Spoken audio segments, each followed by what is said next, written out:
Dulu, Jakarta adalah ibu kota Indonesia. Karena sifat yang khusus sebagai pusat pemerintahan, Kota Praja Jakarta Raya kemudian ditetapkan sebagai daerah khusus ibu kota berdasarkan Kepres nomor 2 tahun 1961 yang kemudian diperkuat melalui Undang-Undang nomor 2 tahun 1961. Selanjutnya, melalui Undang-Undang nomor 10 tahun 1964, Jakarta resmi ditetapkan sebagai ibu kota negara Republik Indonesia. Pada tanggal 24 Juli 1975, dilakukan penataan ulang wilayah sehingga Jakarta dibagi menjadi 5 kota administrasi: Jakarta Pusat, Jakarta Utara, Jakarta Barat, Jakarta Selatan, dan Jakarta Timur. Babak baru sejarah Jakarta datang pada Maret 2024 ketika DPR RI menyetujui dan disahkannya Undang-Undang Nomor 2 Tahun 2024 yang mengatur perubahan status dan tata kelola ibu kota negara seiring dengan proses pemindahan ibu kota ke Kalimantan. Salah satu alasannya karena risiko bencana alam lebih rendah dibandingkan Jakarta. Secara geografis, wilayah DKI Jakarta merupakan dataran rendah di bagian pantai utara Jawa Barat, terletak pada 6 derajat 12 menit lintang utara dan 106 derajat 48 menit bujur timur dengan luas wilayah sekitar 655.076 km persegi, termasuk Kepulauan Seribu. Dalam pembagian administratif tersebut, Jakarta Selatan menjadi salah satu wilayah yang berkembang pesat. Jakarta Selatan disebut juga sebagai kota karena memiliki struktur dan dinamika yang mencerminkan karakter perkotaan modern. Meskipun secara administratif hanya merupakan bagian dari DKI Jakarta, secara fungsional wilayah ini berperan sebagai pusat aktivitas urban yang kompleks. Berbagai kawasan strategis seperti pusat bisnis, perkantoran, pusat perbelanjaan, pemukiman modern, hingga kawasan elit seperti SCBD, Blok M, Kemang, Pondok Indah, dan Kebayoran Baru menjadi penanda perkembangan kota yang intens di wilayah ini. Jika dilihat dari sisi demografi, luas wilayah Jakarta Selatan pada tahun 1961, 1971, dan 1980 adalah 146,20 km persegi, menunjukkan konsistensi wilayah administratifnya. Sementara itu, kepadatan penduduk mengalami peningkatan signifikan dari 7.188 jiwa per kilometer persegi pada tahun 1971 menjadi 10.806 jiwa per kilometer persegi pada tahun 1980. Angka ini menggambarkan betapa cepatnya pertumbuhan penduduk dan tekanan urbanisasi yang dihadapi Jakarta Selatan dalam kurun waktu tersebut, sekaligus menjelaskan mengapa wilayah ini berkembang menjadi salah satu kawasan paling urban di DKI Jakarta. Setelah melihat data luas Jakarta di tahun 1961 sampai 1980,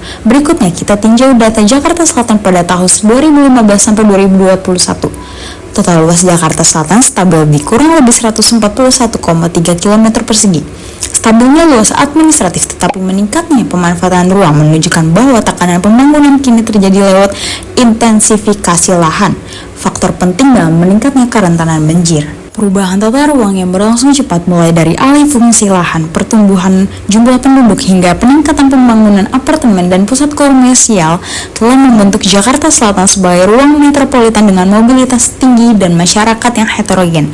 Namun, perkembangan pesat ini juga membawa konsekuensi terutama kualitas lingkungan. Salah satu persoalan utama yang muncul akibat pembangunan yang tidak seimbang adalah meningkatnya risiko banjir.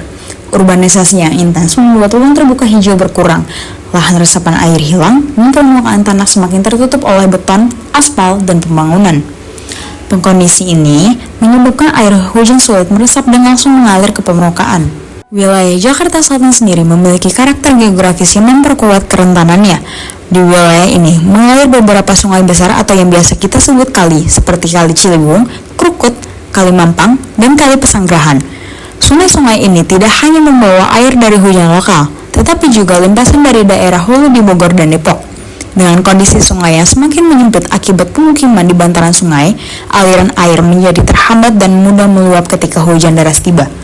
Banjir yang melanda Jakarta Selatan pada dasarnya adalah bencana alam hidrologi yang sering dipicu oleh curah hujan yang tinggi dan kondisi geografis dataran rendah, bahkan medan yang berada di bawah permukaan laut.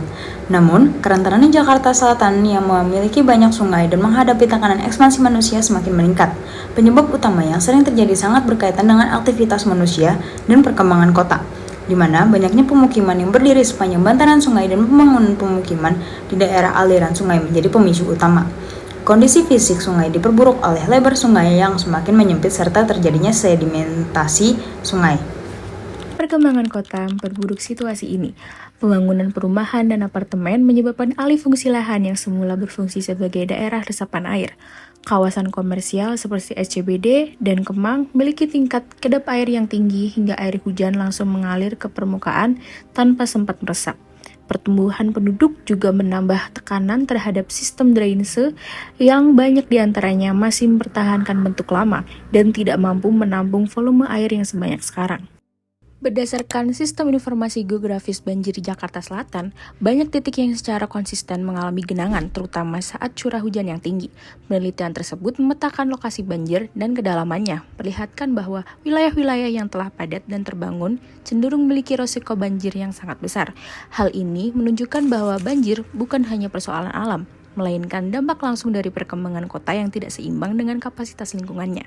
Khususnya yang terjadi di daerah Pondok Pinang, banjir setinggi 1 meter yang terjadi pada Desember 2021 dan Juli 2022 diduga diakibatkan oleh pendangkalan sungai Pesanggerahan dan aliran sungai yang tidak teratur. Selain masalah sungai, faktor tata ruang turut berkontribusi, ditandai dengan kurangnya lahan terbuka hijau dan kurangnya daerah resapan air akibat banyak alih fungsi lahan dari ruang terbuka hijau menjadi area pemukiman. Aktivitas seperti pembuangan sampah yang sembarangan di selokan, sungai, dan di jalan raya memiliki dampak yang signifikan karena banyaknya sampah di badan air menyebabkan pendangkalan sungai. Fenomena banjir ini terjadi ketika ketidakmampuan manusia membaca sifat alam. Upaya pengurangan risiko banjir memang telah dilakukan seperti normalisasi dan naturalisasi sungai, perbaikan drainase, serta penggunaan teknologi pemetaan melalui sistem informasi geografis untuk menyediakan informasi lokasi banjir secara real-time. Namun, penanganan banjir tidak bisa hanya mengandalkan langkah teknis. Penyebab banjir yang kompleks memerlukan kolaborasi berbagai pihak, pemerintah, dan masyarakat. Kesadaran masyarakat dalam menjaga sungai, sistem peringatan dini, serta pengendalian tata ruang menjadi bagian penting dalam mengurangi kerentanan banjir. Pada akhirnya, perkembangan kota membawa dampak yang tidak dapat dihindari. Jakarta Selatan tumbuh menjadi wilayah urban yang maju, tetapi perkembangan ini juga meningkatkan risiko banjir apabila tidak diimbangi dengan pengelolaan lingkungan yang berkelanjutan. Banjir di Jakarta Selatan bukan hanya masalah curah hujan, tetapi hasil dari perubahan tata ruang, hilangnya daerah resapan, padatnya pemukiman, dan sistem drainase yang tidak memadai. Jika perkembangan kota terus berlangsung tanpa mempertimbangkan daya dukung lingkungan, maka kerentanan banjir akan semakin meningkat. Melalui perencanaan tata ruang yang lebih bijak dan partisipasi semua pihak, risiko banjir dapat ditekan, dan Jakarta Selatan dapat berkembang sebagai kota yang lebih tangguh dan berkelanjutan.